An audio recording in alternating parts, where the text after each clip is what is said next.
రాత్రిపూట ప్రశాంతంగా ఆకాశం వైపు చూసినప్పుడు అనంతంగా పరిచి ఉన్న నక్షత్రాలు, మెరిసే నక్షత్ర మండలాలు మన మనసులో ఎన్నో ప్రశ్నలు రేకెత్తిస్తాయి. అసలు మనం నివసిస్తున్న ఈ భూమి ఎంత పెద్దది? మన సౌర కుటుంబం దాటి వెళ్తే అక్కడ ఏముంది? మన పాలపుంత వైశాల్యం ఎంత? అసలు ఈ విశ్వానికి సరిహద్దులు అంటూ ఉన్నాయా? మానవ మేధస్సుకు సైతం అందని ఈ అనంత విశ్వపు రహస్యాలను అన్వేషించే ఒక అద్భుతమైన ప్రయాణానికి ఇప్పుడు శ్రీకారం చుడుతున్నాం.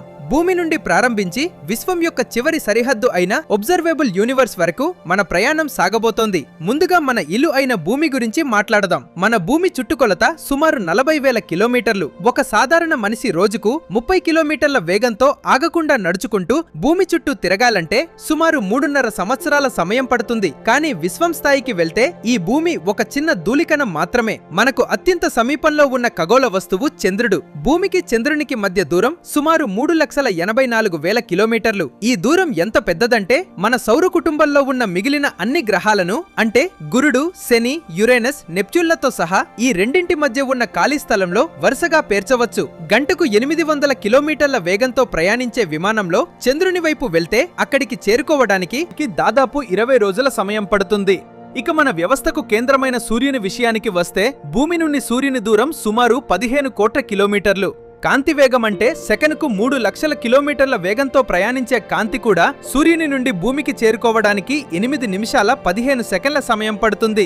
సౌర కుటుంబంలో భూమి కాకుండా మరో 8 గ్రహాలు, అనేక ఉపగ్రహాలు, గ్రహశకలాలు సూర్యుని చుట్టూ తిరుగుతున్నాయి. సూర్యుడి పరిమాణం ఎంత పెద్దదంటే అతని లోపల మన భూమి లాంటి 13 లక్షల భూములను సులభంగా అమర్చవచ్చు. మానవ చరిత్రలోనే భూమి నుండి అత్యంత సుదూర ప్రాంతానికి ప్రయాణించిన మానవ నిర్మిత నౌక వోయేజర్ 1. 1977 సంవత్సరంలో ప్రయోగించబడిన ఈ వ్యోమనౌక సెకనుకు సుమారు 17 కిలోమీటర్ల వేగంతో ప్రయాణిస్తూ గత 50 ఏళ్లుగా అంతరిక్షంలో ముందుకు సాగుతోంది. ప్రస్తుతం ఇది భూమి నుండి సుమారు 240 కోట్ల కిలోమీటర్ల కంటే ఎక్కువ దూరంలో ఉండి సౌర కుటుంబ సరిహద్దులైన హీలియోస్ఫియర్ ని దాటి ఇంటర్స్టెల్లార్ స్పేస్ లోకి అడుగుపెట్టింది. అంత వేగంతో ప్రయాణిస్తున్నప్పటికీ వోయేజర్ 1 మన సౌర కుటుంబాన్ని పూర్తి స్థాయిలో దాటడానికి ఇంకా 30,000 సంవత్సరాల సమయం పడుతుంది. దీనిని బట్టి మన సౌర కుటుంబపు పరిమాణం ఎంత విస్తృతమైనదో ఊహించుకోవచ్చు. సౌర కుటుంబాన్ని దాటి ముందుకు వెళ్తే నక్షత్రాల లోకం మొదలవుతుంది. మనకు సూర్యుడి తర్వాత దగ్గరగా ఉన్న నక్షత్రం ప్రాక్సిమా సెంటోరీ. ఇక్కడికి కాంతి వేగంతో ప్రయాణించిన చేరుకోవటానికి 4 సంవత్సరాల కంటే ఎక్కువ సమయం పడుతుంది. మన సూర్యుడు ఒక సాధారణ నక్షత్రం మాత్రమే. అంతరిక్షంలో సూర్యుని కంటే వేల రెట్లు పెద్దవైన నక్షత్రాలు ఉన్నాయి. ఉదాహరణకు యువై స్కూటీ లేదా స్టీఫెన్సన్ అనే నక్షత్రాలు ఎంత పెద్దవంటే వాటి లోపల మన సూర్యుని లాంటి కొన్ని 100 కోట్ల సూర్యులను ఉంచవచ్చు. ఇలాంటి 40,000 కోట్ల నక్షత్రాల సమూహమే మన మిల్కీవే గ్యాలక్సీ. మన గ్యాలక్సీ ఒక చివర నుండి మరొక చివరకు ప్రయాణించాలంటే కాంతి వేగంతో ప్రయాణించిన కనీసం 1,00,000 కాంతి సంవత్సరాల సమయం పడుతుంది. రాత్రివేళ మనం ఆకాశంలో చూసే నక్షత్రాలన్నీ మన పాలపుంత ఉన్న చిన్నపాటి ప్రాంతానికి చెందినవి మాత్రమే. మనం రేడియో తరంగాల ద్వారా పంపిన సంకేతాలు కూడా ఇప్పటి వరకు మన గ్యాలక్సీలోని ఒక చిన్న చుక్క పరిమాణంలో ఉన్న ప్రాంతానికి మాత్రమే చేరుకున్నాయి. మన పాలపుంత ఎంత పెద్దదో అనుకుంటున్నాం కానీ అంతరిక్షం దృష్టిలో ఇదొక చిన్న చుక్క మాత్రమే. మన పాలపుంత లాంటి 50కి పైగా గ్యాలక్సీలు కలిసి ఏర్పడిన సమూహాన్ని లోకల్ గ్రూప్ అంటారు.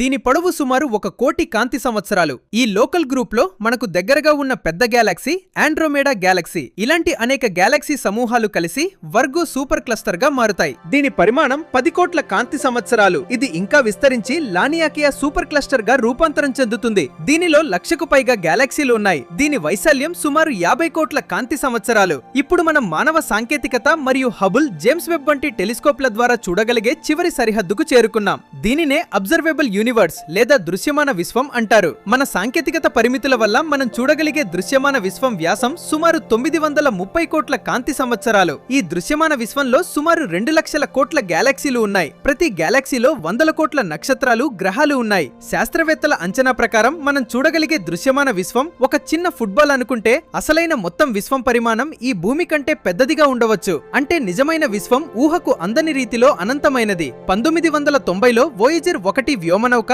600 కోట్ల కిలోమీటర్ల దూరం నుండి భూమి వైపు తిరిగి ఒక ఫోటో తీసింది. ఆ ఫోటోలో మన భూమి ఒక చిన్న నీలిరంగు చుక్కలా పడింది. దాన్నే ప్రముఖ ఖగోళ శాస్త్రవేత్త కార్ల్ సేగన్ పేల్ బ్లూ డాట్ అని పిలిచారు. ఈ విశ్వంలో మన భూమి ఒక చిన్న నీలిరంగు చుక్క మాత్రమే. ఆ చుక్కపైనే మన సంతోషాలు, బాధలు, యుద్ధాలు, ప్రేమలు, కలలు అన్నీ జరుగుతున్నాయి. ఆ చిన్న నీలిరంగు చుక్కపైనే మానవ చరిత్ర అంతా జరిగింది. మనం ప్రేమించేవారు, మన రాజులు, మన సైనికులు, మన ప్రవక్తలు, మన యుద్ధాలు, మన ఆనందాలు, మన విచారాలు అన్నీ ఆ చిన్న చుక్కపైనే నిక్షిప్తమై ఉన్నాయి. ఈ సువిశాల అంతరిక్షంతో పోలిస్తే మన సమస్యలు, మన అహంకారం ఎంత చిన్నవో అర్థమవుతుంది.